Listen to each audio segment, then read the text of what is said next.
আসসালামু আলাইকুম রহমতুল্লাহ। দর্শক দেখুন, আমি ছাদে এখানে কিছু প্লাস্টিকের ড্রাম কিনছি। ড্রাম কেনার পর এখানে একটা ড্রামের 2 ভাগ করছি গাছ লাগানোর জন্য।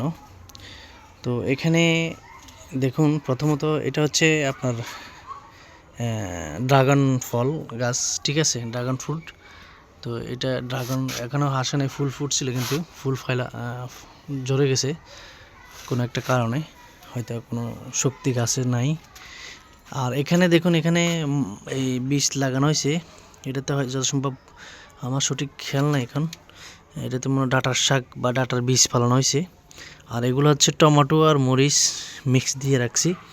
যদি শাকগুলো বড় হয়ে যায়, এগুলো তার শাক খাই ভালো, এগুলো থাকবে। এর পরবর্তীতে হয়তো অন্য একটা পেঁপে গাছ বা ফ্রুট জাতীয় কোনো সবজি গাছ বা কিছু আমি লাগাতে চেষ্টা করবো বাজার থেকে নিয়ে। তো এটা হলো আমার প্ল্যান। আর এটার ভিতরে এখনও খালি আছে, কিছু লাগাই নেই, তবে এটাতে কিছু একটা লাগানোর চেষ্টা করব। বোম্বাই মরিচ, যেটা আমরা বড় বড় মরিচ, ঝাল মরিচ, যেটা এটা লাগাই দিব। আজকে শনিবার, রোববার ইনশাল্লাহ আমাদের বাজার, রোববার বাজার থেকে এনে লাগাই দিব, ঠিক আছে। তো এখানে যেটা লাগাইছে এটা হচ্ছে বেগুন গাছ। বেগুন গাছে কিন্তু ত্বসের জন্য এমন কিছু মানে এটা কোনো উন্নত হইতেছে না, পাতাগুলা যেমন এগুলো মরে যেতেছে। তো কী যেন হইতেছে জানি না, মানে নাকি মাটি মনে শক্ত হয়ে গেছে, যত সম্ভব এমনই হবে। তো এটা দেখবো একটু পরে।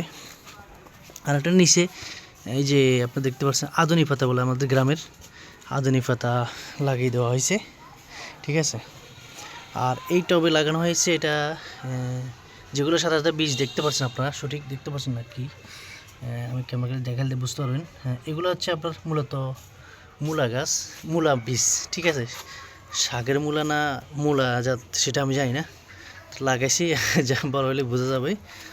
আর এই পাশে যেটা হচ্ছে, এটাতে এই অর্ধেকের মধ্যে ফালাইছি আপনার ধনিয়া পাতা, ধনিয়ার বীজ। আর ওই অর্ধেকে ফালাইছি আপনার লাল শাক, যেমন লাল দানা আছে না, বীজটা ওখানে ফালাইছি। ইনশাল্লাহ বড় হলে হয়তো আপনাদেরকে আবার আমি এটা রিভিউ দেখাবো ভিডিওতে। আর এ পাশে যেটা হচ্ছে, এটা হচ্ছে, এটাও মূলা মনে হয়, সেম, হ্যাঁ মূলা। আর পাশাপাশি বেগুন গাছ লাগানো হয়েছে, ঠিক আছে।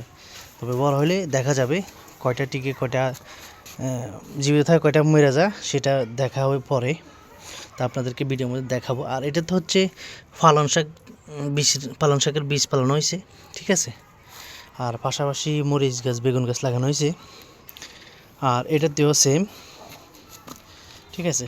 আর এটাতে হয়েছে, এটাতে কি লাগাইছি আমি সঠিক জানি না, তবে দানা পালাইছি, বুঝে দিচ্ছি না, এখন উঠলে বোঝা যাবে। ভেন্ডি মনে হয় সম্ভব, ভেন্ডি ফেলানো হয়েছে, ঢেঁড়স আর কি, ঢেঁড়স যেটা বলা হয়, ঢেঁড়স। এটাতে সম্ভবত ঢেঁড়স নাকি পুঁই শাক, উঠলে বোঝা যাবে, তো এখনও বুঝে দিস না, ঠিক আছে। আপনারা সবাই দোয়া করবেন, এখানে আমরা যেন চাষাবাদ করে স্বাবলম্বী হতে পারি এবং খাওয়ার উপযোগী করতে পারি সবজিগুলা, সেটা তখন দেখা যাবে ইনশাল্লাহ। আপনারা দোয়া করুন সবাই, বেশি বেশি যেন স্বাবলম্বী হয়, গাছগুলা শক্তি পায়, সত্যিকারে একটা সবজি যেন আমরা চাষাবাদ করে খাইতে পারি। আপনারা এভাবে ছাদে টব সিস্টেম করে মাটি জৈব সার বানিয়ে আপনার গাছ লাগিয়ে দিতে পারেন। ঘরের প্রয়োজনীয় সবজিগুলো আপনারা এখান থেকে তৈরি করতে পারেন। তো এটাতে কী ফেলাইছে আমি সঠিক জানি না, কুমড়ার বীজ মনে হয় সম্ভব, এমনই হবে। তো এর পাশাপাশি এখানে মরিচ গাছ লাগানো হয়েছে। আর এটা হচ্ছে তুলসী পাতা, যাদের ঠান্ডা কাশ কফ টপ শরীরে আছে, তারা এই পাতা দিয়ে রস দিয়ে খেতে পারেন এবং সাথে মধু মিক্স করে খেতে পারেন। মধু যদি ঘরে থাকে, মিক্স করে কালিজিরার সাথে নিয়ে একসাথে পানের সাথে খেতে পারেন, সমস্যা নেই, ঠিক আছে।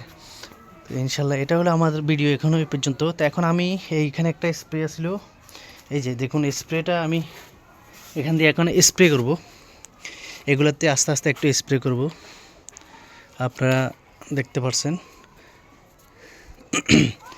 স্প্রে করব যে এভাবে স্প্রে করে আমি সবগুলোতে একটু ভিজিয়ে দেবো, কারণ না হলে এখন তস না থাকলে গাছগুলা বেশিগুলো উঠবে না। তো ওটার জন্য আমি অনেক চেষ্টা করতেছি, আল্লাহ যে তাড়াতাড়ি যেন সবজি শাক সব কিছু উঠে স্বাবলম্বী করে দিতে পারে গাছগুলা। এলাকার শুকর অনেক ধন্যবাদ। তো আমার ভিডিওটা দেখবেন, আপনারা সবাই সাপোর্ট করবেন আমার চ্যানেলটাকে, সাবস্ক্রাইব করে আপনাদের বন্ধুদের সাথে শেয়ার করে দিবেন, বেশি বেশি করে নিত্য নতুন ভিডিও পেতে সবার আগে বেল আইকনে অল করে দিবেন। তো আজকে পর্যন্ত, নেক্সট টাইমে ভিডিওটা আমি রিভিউ দেখাবো আপনাদেরকে, ঠিক আছে? আপনারা বুঝতে পারবেন তখন। তো ভালো থাকবেন, সুস্থ থাকবেন। আসসালামু আলাইকুম রহমতুল্লাহি ওয়া বারাকাতুহু।